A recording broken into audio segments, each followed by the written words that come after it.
hello to this beautiful group. Get set up. I am really hoping that I've done these lives before on Facebook, and sometimes I cannot get comments. So if you're here, let's see. I'm going to see if this is up on my computer. I'm trying to figure this out with Facebook. Yeah, if you're here and you want to say hello, please do, and I'll see if a comment comes through. I really hope so. Otherwise, I'll do my best to share everything, and then, if you have any questions after, if I'm not responding to you in this live, then please feel free to reach out to me directly or, wherever. Just tag me and I'll answer questions. But yeah, thank you for having me. This group is just a really cool space. So happy, Kylie, that you put this together and that we've connected. But yeah, I am talking today about trauma. I was here a couple of weeks ago sharing about North Node and using that as a tool to unlock your soul's purpose. And so I'm here to talk a little bit more about what I do with my clients, and I see trauma show up a lot in my work. So I guess I'll back up. My name is Beth Porter. I am an intuitive healing and life transformation guide. I work with all the tools that I have found really effective in creating fast transformation, which is emotional polarity technique. That's the healing modality that I work with. So I'll talk a little bit more about that. And then I love, illuminating to my clients and to literally anyone that will let me share human design and their North Node astrology, just to get a sense of what you're here to do and be, and really giving yourself permission to step into your soul's purpose, and gives you a lot of context to understanding how you are meant to evolve in this life. But anyway, today we'll be talking about trauma.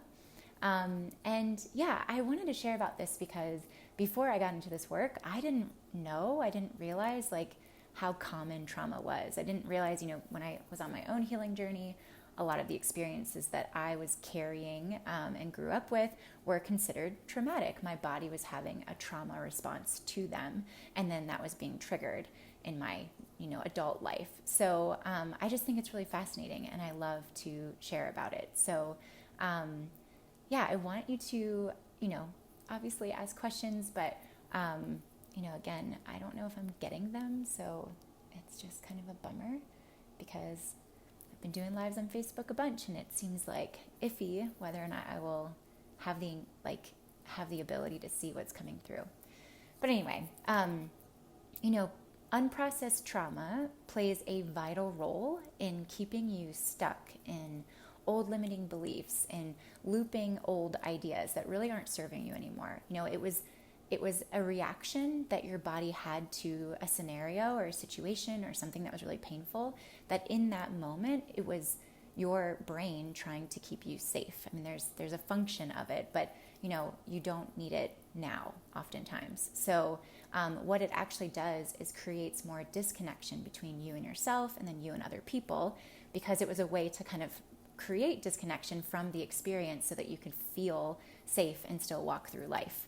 So I want to talk about the idea of big traumas versus little traumas, and everything in between. Big traumas are obviously, as humans, we like to put a value on something. So a big trauma would be considered some type of abuse, maybe a car accident, or going through a divorce, losing your job. A little trauma would be something like, being made fun of in the third grade for having freckles. That was me. Or, for having red hair, something like that. That's not really, it's something that stuck with you, and it's kind of created some defense mechanisms, but it isn't considered by society as something that was really a big deal. And then there's also a type of trauma that's called the hidden trauma. And the hidden trauma is actually when you've watched, and this can be big or small, but it's when you have witnessed a traumatic experience happen to somebody else, but not you. So for example, witnessing a car crash and someone dying. Like, you were just a witness of it. You were not part of it in any way. You have no actual, you didn't cause the car crash or whatever. That is considered a hidden trauma. So that can also be in your system. We look at also then physical trauma versus emotional trauma. So there's physical trauma, which would be an actual, a broken arm or being in a car accident. And then the emotional trauma would be more like the divorce or a job loss. Some of those things will have both. If your arm was broken because somebody broke your arm, then there's probably physical and emotional trauma. But anyway, with all of that, there are really two phases of trauma that we will engage with during something really painful. So they're called phase 1 and phase 2, so it's not super difficult to remember, but phase 1 looks like the right side of the brain getting really overactive and protective and vigilant, and the left side dropping out. So the right side takes over. You're not able to function from a whole brain space, and you're looking for a viable solution. There's high anxiety. This can look like OCD, trying to control the emotions of anger, and this idea of trying to control everything in order to leave the trauma, escape a trauma, or figure out a trauma. So that's what phase 1 looks like. And then phase 2 is when both sides of the brain go offline. So they both just leave. And you actually have the opportunity to kind of leave your system, leave your body. And this is just because the experience has gotten so difficult, or it was such an intense trauma that you needed to leave. So that looks like disassociation. It can look like having a robotic way of dealing with something. That's when it's being triggered in your current life, or somebody who's living in a state of phase 2. Can also look like addiction, numbing out, just constantly doing something else that you don't need, so you can be disconnected, so you can stay away from the present. Both of these phases are, they encourage more separateness. They encourage sort of a shattering of your wholeness. Again, because in the moment, it was a defense mechanism that your brain is using to keep you safe. So, for example, people are going to go into phase 2 if they're being sexually abused because they need to leave their body. If you're in conversation with someone who is maybe living in a state of phase 2, you'll notice that while speaking with them, they can't really maintain eye contact. Sometimes they'll be telling you something, and then they'll continuously look out and away, up and out and away, because they are having a hard time.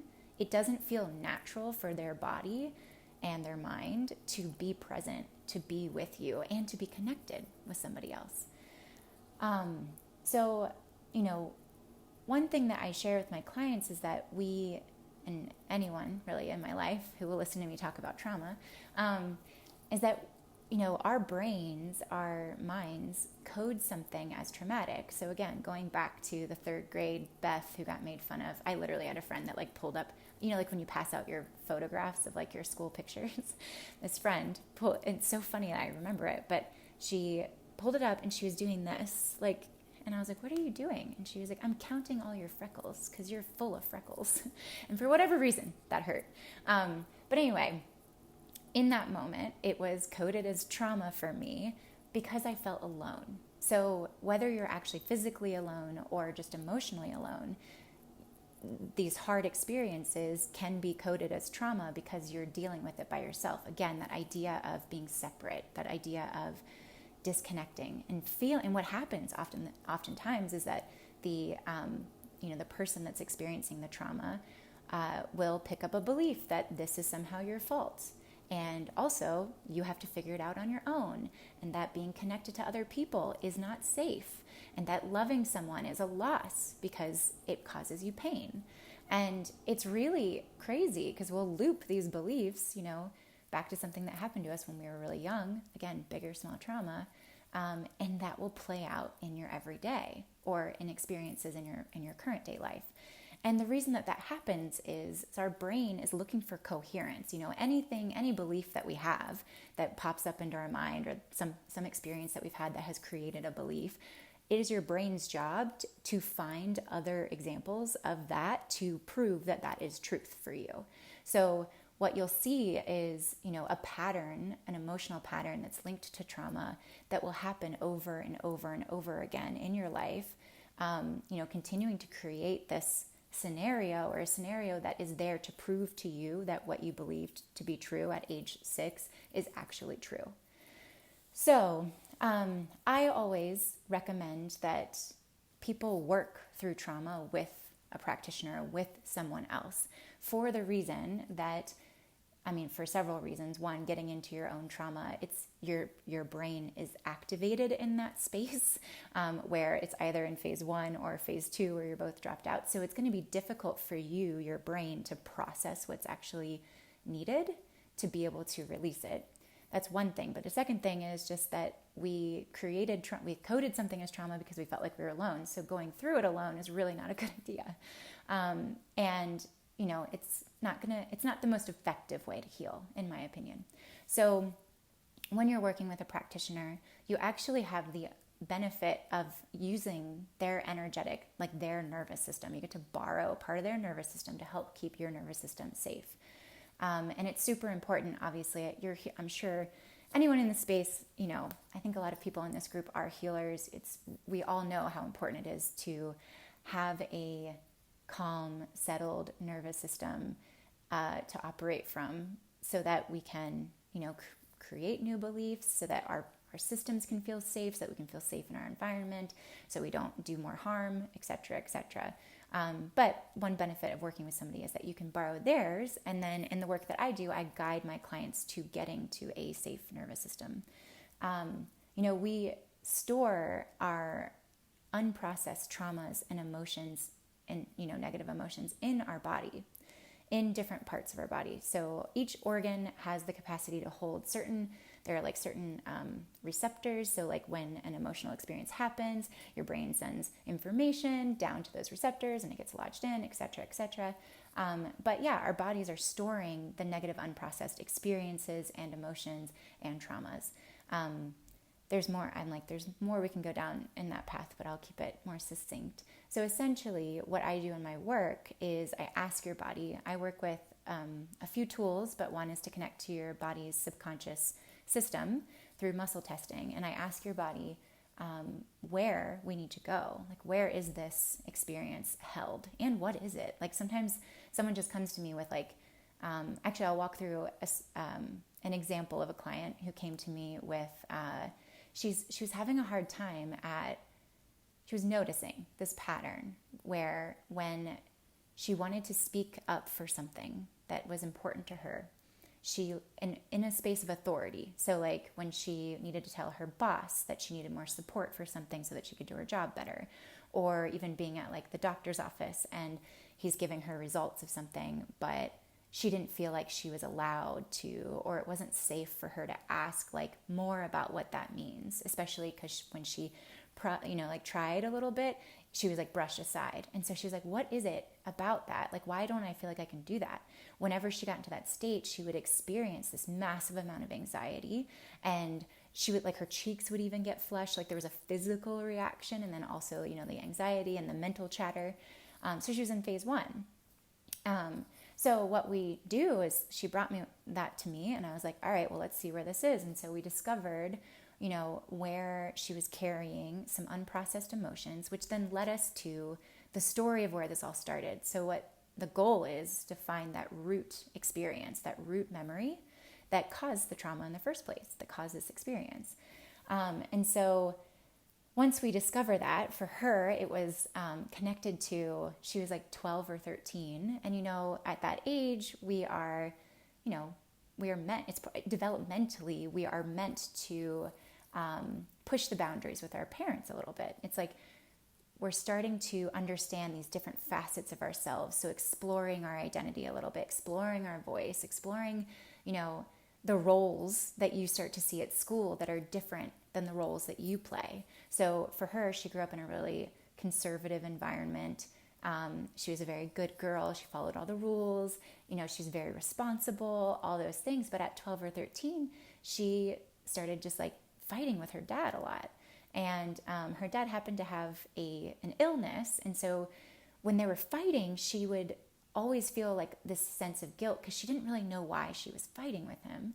But she was like really expressing herself, and he didn't like it because she wasn't like in line. She wasn't being the daughter that he knew. And there wasn't really space for her to step into her wholeness and be accepted, loved and accepted for expressing her voice in maybe a tone that her parents weren't used to. And so that's like a super, I mean, obviously like I feel like every loving parent, your kid starts to act up and you want to like make sure that they don't do that, and it's like not acceptable in society, et cetera, et cetera.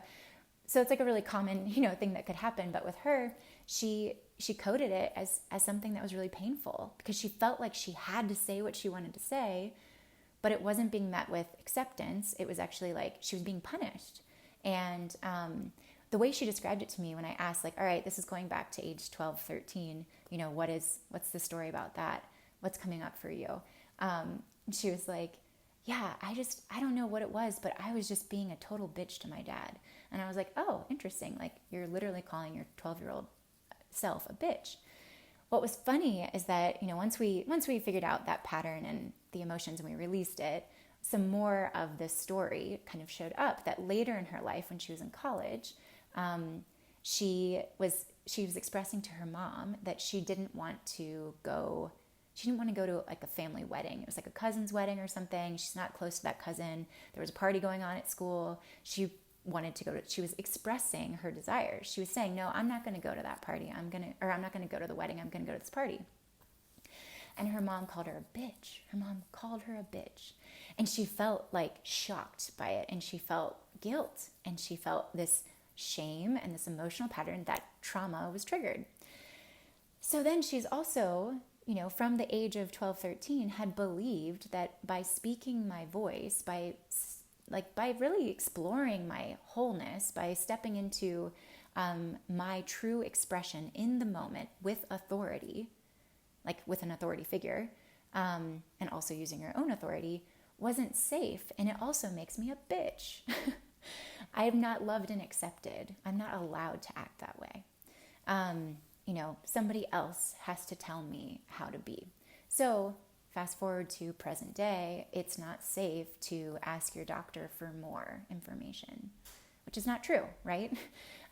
But that crazy, just phase one, that high anxiety response would be triggered every time she was in a scenario.